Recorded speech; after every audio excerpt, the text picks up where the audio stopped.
지난주에 우리가 병들어 죽게 된 베다니의 나사로 그리고 그 남매들에게 주님께서 어떻게 반응하셨는지를 보았는데, 거기 두 남매, 바로 마리아라고 하는 값비싼 향유를 예수님한테 부었던 희생과 헌신의 사람, 또 다른 하나는 마르다라고 하는 언니인데, 일전에 예수님을 집에 영접하여서 분주하게 섬기고 또 나눔을 했던 여인, 정말 예수님께 사랑을 받을 만한 참 좋은 신앙인들인 것이 분명합니다. 그런데 그들의 오라버니가 되는 나사로가 죽게 되었을 때, 지난주에 본 대로 예수님께서는 예루살렘에서 바로 베다니를 향해서 가지 아니하시고 이틀을 더 유하신 다음에 그 후에 죽은 나사로를 깨우러 가자 하면서 제자들을 그 길에 초청하셨다는 것입니다. 오늘 본문이 바로 그 베다니에 도착하여서 일어난 일에 연결되고 있습니다. 베다니 전부가 그렇지는 않지만 적어도 나사로와 이 마르다와 마리아, 이 삼남매가 살고 있는 집은 죽은 곳에 눌려 있었을 것입니다. 장사한 지 이미 나흘이 되어서 도착했다. 오늘 17절에 말씀하죠. 18절에 보면 예루살렘에서 3km밖에 되지 않는, 그렇게 먼 곳이 아닌데 1시간만 걸어가도 넉넉히 갈 수 있는 곳인데, 예수님께서는 그의 죽음 후 나흘 만에 거기에 도착하셨다고 되어 있습니다. 왜 나흘이었냐? 어떤 신학자는 이렇게 설명합니다. 유대인 중에 민간 신앙이 있었는데, 거기에 죽은 자 한 분이 돌아가시면 그의 영혼이 사흘 동안 시신 근처를 배회하다가 혹시 다시 들어가서 다시 살아날 수도 있다, 이런 믿음이 있었다고 그래요. 그래서 사흘이 지나고 나면 사람들이 다 포기를 하는데, 그런 점에서 나흘이 아니었겠냐라고 하는 설명하는 것을 보았습니다. 이제 나사로는 민간 신앙적으로 보아도 완전히 죽은 사람이 됐다는 것입니다. 19절에 많은 유대인 조문객들이 와 있었습니다. 유대인들의 장례는 대체로 7일 동안 치르게 되는데, 유족을 위로하는 것은 중요한 사랑의 행위였습니다. 조문객들이 주로 한 말이 티끌 속에 묻힌 모든 사람들과 함께 돌아가신 이분이 부활할 것이라는 인사를 유족들에게 나누었다고 합니다. 그런데 오늘 바트가 읽은 약 한 20절가량의 말씀 속에는 마르다와 마리아 두 사람이 예수님을 향하여서 똑같은 말을 하는 것을 볼 수 있습니다. 21절에 나오는 말과 또 32절인가요? 32절에 나오는 마리아의 말은 번역본으로 볼 때는 한 글자도 틀리지 않고 똑같습니다. 원문을 보아도 순서만 조금 다르지 똑같이 해석해도 괜찮은 상태를 보게 되는데, 이 똑같은 고백이 굉장히 달리 그 방향성을 가지고 있는 것을 볼 수가 있습니다. 먼저 마르다입니다. 예수님이 오신다는 말을 듣고 언니였던 마르다가 곧 나가서 맞이하고, 마리아는 집에 앉아 있었다고 되어 있습니다. 근데 21절에 보니까 그 첫 마디가 말씀드린 주께서 여기 계셨더라면 내 오라버니 나사로가 죽지 아니하였겠나이다. 가정문이죠. 주님이 여기 계셨더라면 지금이 죽은 지 나흘 된 사람이 죽지 않았을 것입니다 라고 예수님한테 얘기를 하는데, 여러 가지 논리적인 해석들이 가능합니다.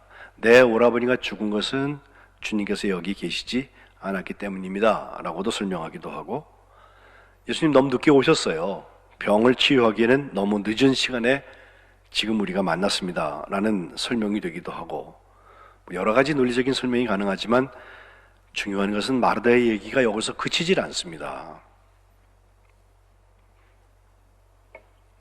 이어지는 마르다와 예수님과의 이야기 속에는 두 개의 아나이다, 압니다 라고 하는 말과 하나의 믿는다는 말이 교차되고 있는데, 먼저 두 가지 아나이다의 내용을 보세요. 안다라는 말, 에이도라는 말은 원래 본다는 말에서 나오는데, 그것이 안다, 이해한다, 확신한다 이렇게 주로 해석을 하는데, 22절에 마르다가 이어서 하는 이야기입니다. 그러나 나는 이제라도 주께서 무엇이든지 하나님께 구하시는 것을 하나님이 주실 줄을 압니다.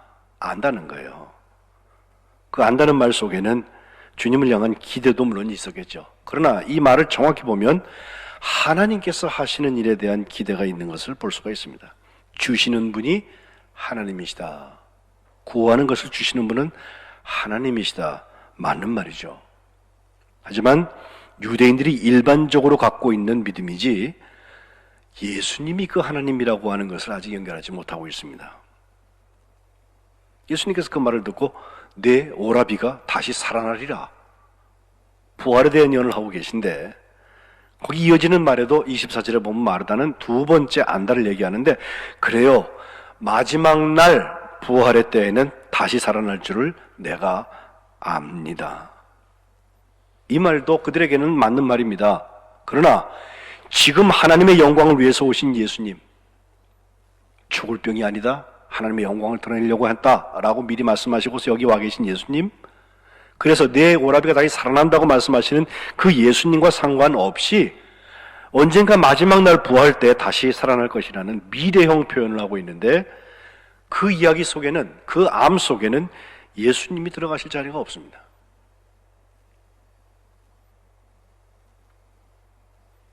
이 얘기를 듣고 예수님께서 그 유명한 부활 선언을 하십니다. 요한복음에 나오는 나는 무엇이다 7가지 중에서 5번째 선언인데, 나는 부활이요 생명이다, 생명의 떡이다, 세상의 빛이다, 양의 문이다, 선한 목자다, 부활이요 생명이다, 길이요 진리요 생명이다, 참 포도나무다. 7번 말씀하신 중에서 5번째 내가 부활이요 생명이다 라고 말씀하시면서 이 에고 에이미, 내가 무엇이다 라는 선언 속에서 예수님은 분명히 나사로를 비롯한 사람들의, 죽었던 사람들의 살아나는 것에 대한 이야기를 하고 계세요. 첫 번째 에고 에이미였던 생명의 떡이라는 말씀 요한복음 6장에 나오는데, 6장 39절과 40절에 보면 역시 마지막 날에 다시 살리는 것이 하나님의 뜻이고, 또 내가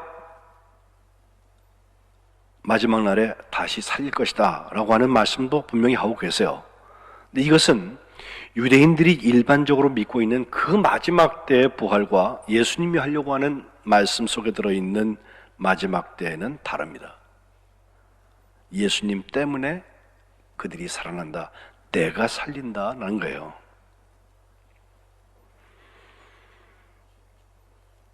예수님의 부활에서 시작한 부활이고 영원한 생명의 역사를 예수님은 말씀하고 계십니다. 그래서 생명이요 부활이라 하지 아니하시고 순서도 부활이요 생명이라고 말씀하세요. 예수님의 부활을 통해서 생명을 주겠다는 것입니다. 이 사건을 설명하기를 나를 믿는 자는 죽어도 살겠고, 죽어도 산다는 게 무슨 말입니까? 예수님의 사랑은 우리의 육신의 죽음이 끝낼 수 없는 계속되는 사랑이라고 하는 것이요, 혹시 살아서 나를 믿는 자는 영원히 죽지 않는다, 예수님의 희생과 용서와 나눔 그 사랑, 그것을 경험한 사람은 이미 영원히 죽지 않는 생명이 시작된 사람이라는 것입니다. 요한복음 12장에 우리가 잘 아는 하늘의 미래 이야기가 나옵니다. 땅에 떨어져서 죽지 않으면 하늘 그대로 있지만 죽으면 많은 열매를 맺는다. 12장 24절에 말씀하시면서 25절에 자기 생명을 사랑하는 자는 잃어버릴 것이요 이 세상에서 자기의 생명을 미워하는 자는 영생하도록 보존하리라 주님 말씀하시는데, 이것이 죽고 부활한 사람들이 생명을 영생하도록 보존한다는 말씀으로 해석할 수 있습니다. 살아서 나를 믿는 자는 영원히 죽지 아니한다 말씀하신 주님께서 마르다에게 이것을 내가 믿냐? 믿느냐고 물으세요. 이것도 알고 저것도 알아서 유대인으로서 부족함이 없는 신앙생활을 하고 있는 마르다에게 이제 예수님 이후에 그 부활과 생명의 이야기를 하시면서 이것을 내가 믿느냐? 마리아는 27절에 주여 그러하외다 내가 믿나이다. 믿는 내용은 두 가지죠. 주가 그리스도시고 하나님의 아들이신데 세상에 오시는 하나님의 아들이신 것을 내가 믿습니다 라고 고백하게 됩니다. 우리가 아는 것을 늘어놓고 아는 것을 떠드는 것과 다릅니다. 이제는 부활이요 생명이신 예수님을 향한 나의 고백을 드리는 것. 마치 마태복음 16장 16절에 베드로가 주님을 향하여서 주는 그리스도시요 살아계신 하나님의 아들이십니다 라고 고백하면서 그 반석 위에 고백 위에 주님께서 교회를 세우신 것처럼 아는 데서부터 믿음의 자리로 옮겨가는 마르다의 변화를 오늘 본문에서 우리가 볼 수가 있습니다.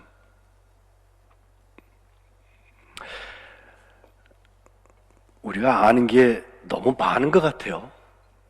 쓸데없는 것까지 너무 많이 알아서 우리의 삶이 복잡해지는 것 같아요. 코로나 바이러스 같은 게 한번 쓸고 지나가면 그 아는 게 별로 의미가 없어요. 살리질 못해요. 그래서 우리가 믿고 사는 자리, 그 믿음을 통해서 우리에게 부활과 생명을 주시는 하나님의 창조의 자리로 돌아갈 수 있는 기회가 된다고 보는 것입니다. 같은 말을 하고 있는 마리아의 이야기를 좀 볼까요? 언니 마르다가 그 이야기를 끝낸 다음에 집으로 돌아가죠. 28절에. 그리고선 마리아를, 자기 동생을 가만히 불러서 예수님, 선생님이 오셔서 너를 부르신다 라고 말하니까 마리아가 다 집어치우고선 얼른 뛰어나와서 예수님한테 가죠. 근데 예수님께서 마르다 언니와 얘기하던 그 자리, 마을 어귀에 그대로 계십니다. 아직 들어오지 않고 계십니다.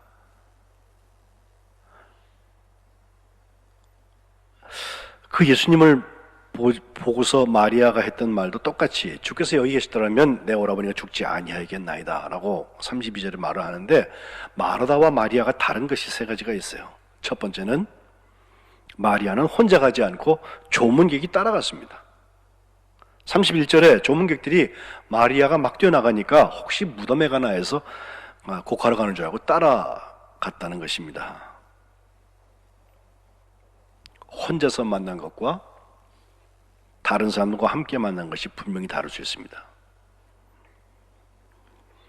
두 번째 32절에 그 이야기를 하기 바로 앞에 보면 32절에 보면 예수님을 뵌 다음에 그 발 앞에 엎드려서 말했다는 거예요. 자세가 완전히 다릅니다.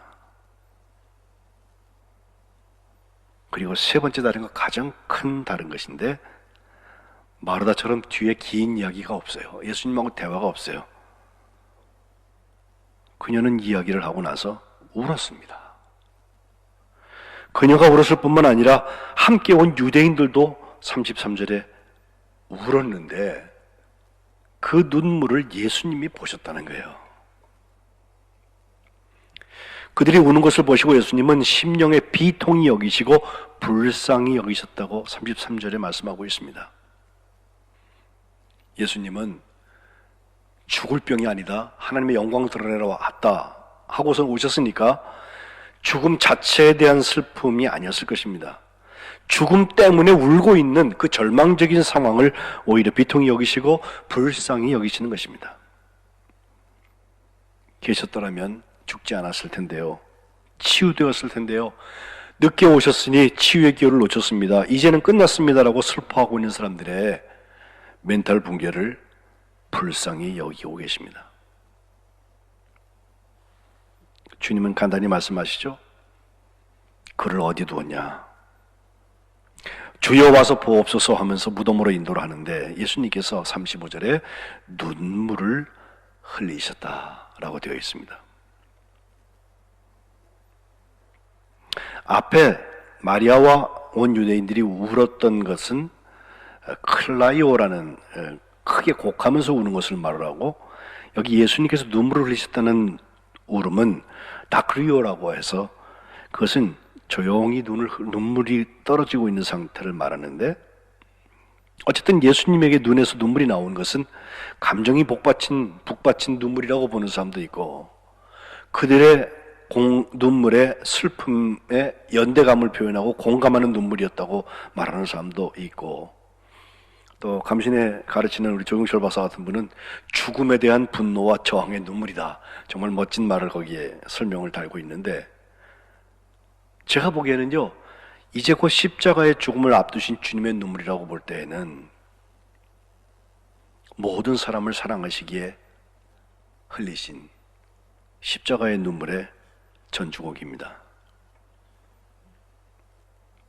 유대인들은 우시는 것을 보면서 얼마나 저 사람을 사랑하셨는가라는 말을 했고, 어떤 사람은 또 안타깝게 맹인의 눈을 뜨게 했던, 그래서 실로암 못에 가서 눈을 뜨게 했던, 날 때부터의 맹인도 눈을 뜨게 했는데 좀 일찍 와가지고 이 사람을 죽지 않게 할 수 없었냐라고 안타깝게 혀차는 사람도 있었다고 오늘 본문을 맞춰지는데, 저는 예수님의 눈물이 정말 오늘 우리 세상, 죽음의 권세가 가득 차 있는 이 세상에 꼭 필요한 것이 아닐까, 또 우리가 따라서 울어야 하지 않을까 생각합니다. 예수님의 눈물은 2번 정도 더 기록되어 있습니다. 하나는 복음서에 누가복음 19장 41절에 예루살렘 성에 입성하시는 예수님께서 예루살렘을 바라보면서 우셨다.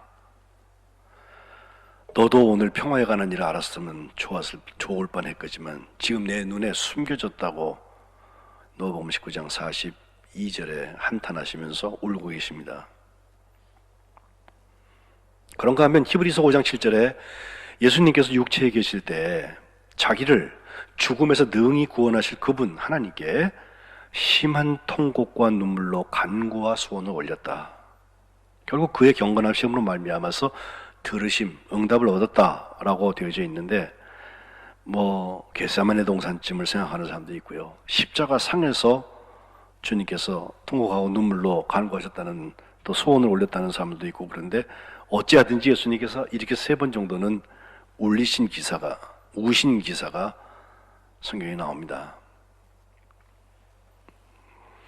아무리 생각해도 이 팬데믹이 우리에게 오고 사회에 이상한 현상들이 일어나는 것은 주님께서 이런 아픔을 우리에게 주셔서 우리 눈물로 열려지는 그 생명의 문을 여시기를 원하시지 않나.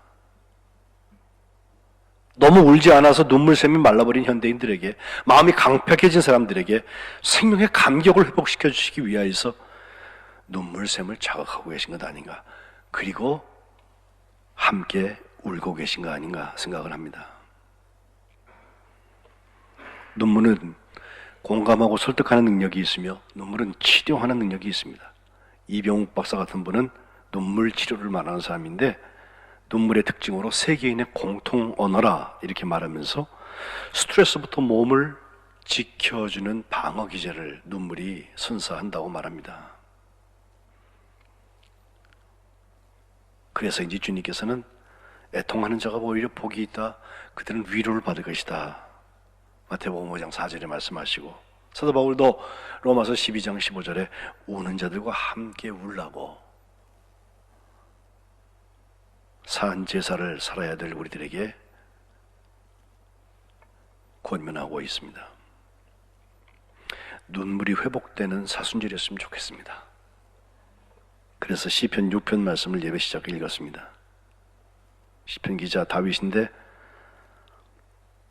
밤마다 눈물로 내 침상을 띄운다, 내 요를 적신다는 과장 아닌 과장을 하고 있습니다. 내 눈이 근심으로 말미암아서 쇠하고 내 모든 대적으로 말미암아서 어두워졌고, 정말 이 눈물의 밤을 지내고 있는 다윗에게 오히려 기도의 문이 열려져서 여호와께서 그 간구를 들어주시고 기도를 받아주시는 부활과 생명의 역사를 이루신 것을 우리는 볼 수 있습니다. 좌절할 일이 아닙니다. 오히려 하나님께서 우리에게 열어주시는 생명의 길을 향하여서 문을 놓고 하고 문을 열 수 있는 기회입니다. 예수님의 눈물이 우리 가운데 함께 흐르면서 이 거룩한 사순절에 우리의 생명의 문들이 열려지시기를 주님의 이름으로 축복합니다. 기도하겠습니다.